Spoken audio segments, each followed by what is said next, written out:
Ayan, good day po sa ating lahat mga kapatid. For today's video, kung nakikita nyo, andito ako ngayon sa aming pabuhan. So, kasalukuyan ko pong pinapagiba yung dati ko pong kulungan ng aking mga pabo. At ito po, samahan nyo po ako. Here we go, let's go!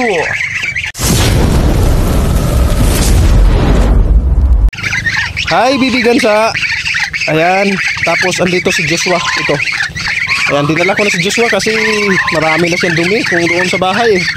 Joshua!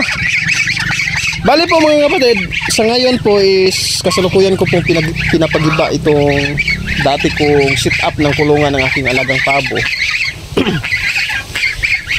Dati kasi ito po yung kanilang pasilungan and then the same time ito rin yung kanilang paitlogan.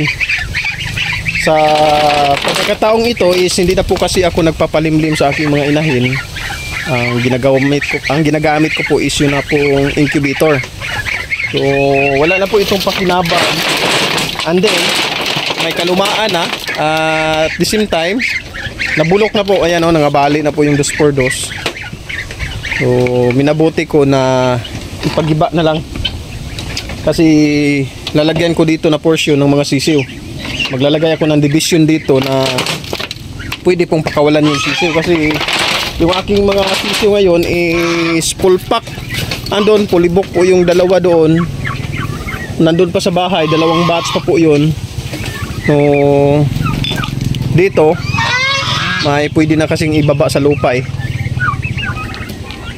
Then ayun nga, yung nasa bahay kailangan ko na pong ilipat dito. So ayan, magulo ngayon dito sa aking pabuhan dahil pinapasira ko po yung luma kong tawag dito, paitlugan ng mga pabo. Bubili na rin ako ng net. Kaya lang itong nabili ko na net is ayan o, mukhang hindi ito magtatagal kasi nga hindi po siya lubid. Parang hindi siya nilubid eh. Hindi kagaya nung nabili ko dati. Papakita ko po sa inyo yung nabili ko dati. Yung luma kong gamit is talagang ito nalubid talaga siya. Ayan o, halata, tapos malaki ito ng malaki ng strand. Ayun, nasa palibot po yan eh. Dito naman sa kabila, dito po yung ating si Blackbird. Blackbird, kumusta? Dami mong chicks ha. Ayan, so ngayon naghalo-halo na po dito mga kapatid ang kakastahan ni Blackbird. Itong nakaharap sa akin na black, ayan, ng lumalakad, puro breasted po yan. And then isang white na Nicolas, ayan, yung malaki, yung andon. Tapos yung sa bandang gilid, sa kabila, yung nasa likod na white, ayan, hybrid po yan. Yan po yung pinakauna kong hybrid. And then yung isang hybrid dito na babae is bininta ko po, ayan. So may naglambing talaga eh. Kumbaga humingi talaga siya ng tawad. Anong term dito? Humingi po siya ng kahit dalawang inahin lang daw para makapagsimula siya. So ayun, ibinigay ko yung isang hybrid ko po, yung pinakaunang hybrid ko talaga ng mga inahin.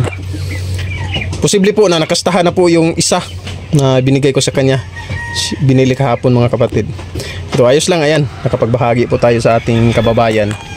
So ongoing na po yung mga itlog mga kapatid. Itong kulay white, itong hybrid, posible po na nakastahan na ni Blackbird. Ayun, may naisa lang na po ako kanina doon sa incubator. And then sa mga white din, sa Nicolas White, itong Nicolas White na ito, may mga itlog na po ito na nakasalang na po doon. Tapos yung nagkasta sa kanya is yun pong white Nicolas ko na babarako. So ngayon, ayun nga, susubukan ko mag crossbreed sa Nicolas White na white dyan po kay Blackbird. So loobin ng Diyos, sana may marami pong papisa doon. Yay, may nakausling pako.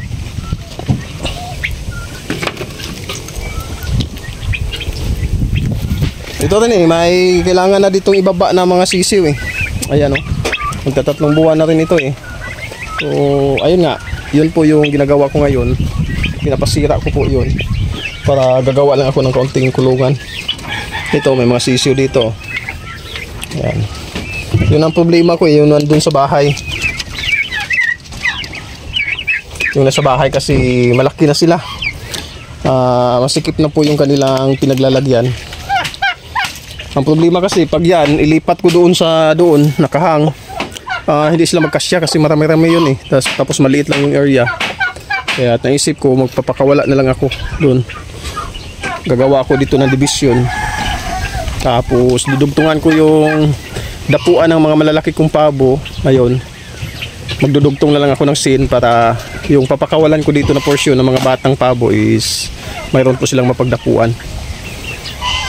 Ito yung laban na o 5 karabaw, sabanas tumubo na, tapos abukado, mga ilang malunggay. Ayan lang po yung nabuhay dito sa loob ng kulungan kasi nga tuwing summer na summer mahirap po dito sa amin dahil mamamatay po talaga yung mga alaga eh. Ayan na mga kapatid, natumba yung ipil-ipil. Nandito na ako ngayon sa itaas. Ayan, yung pinakahaligi na akin pong kinabitan ng paitlugan ko dati, natumba. Nang tumumba, sumabay ito. Ayan, nandito na sa bubong. Kaya puputulan ko para hindi masyadong malaki yung masisira.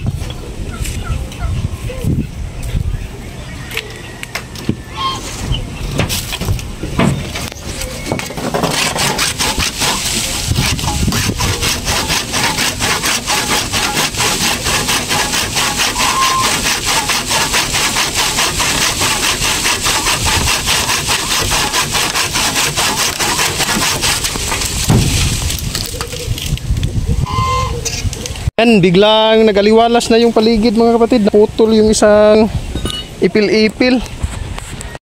Kasi mayroon namang natira. Ayan o.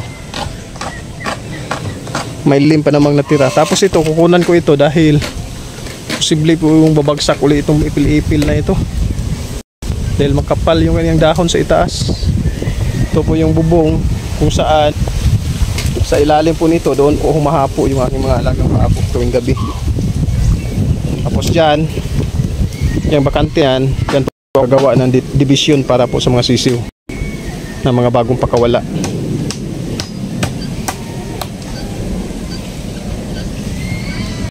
Ayan, maaliwalas na. Ito po yung sinasabi ko sa inyo kanina na dapuan ng aking mga paabo mga kapatid. Yung mga dahon kanina sa nabagsak na puno ng ipil-ipil, dyan ko tinambak. Ayan.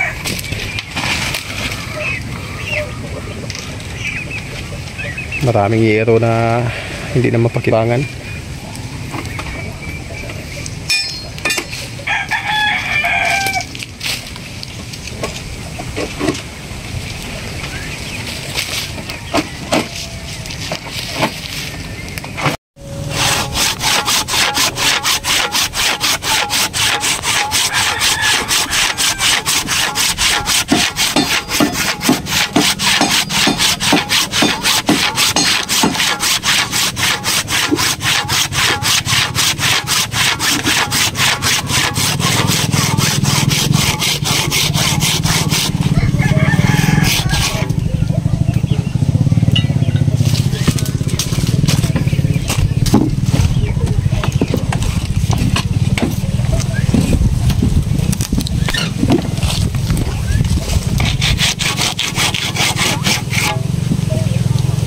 Na.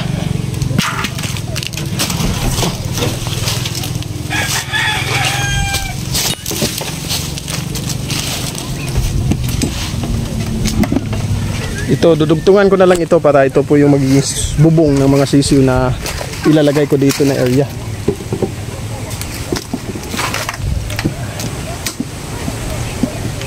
Napakalaking bagay po na yung ating mga pabo, yung ko na lang din nadapuan ay may bubong po. Lalo na pa gabi. Sa tuwing tag-ulan kasi para rin nagiging cause yun kung bakit madali lang po silang magkakasakit.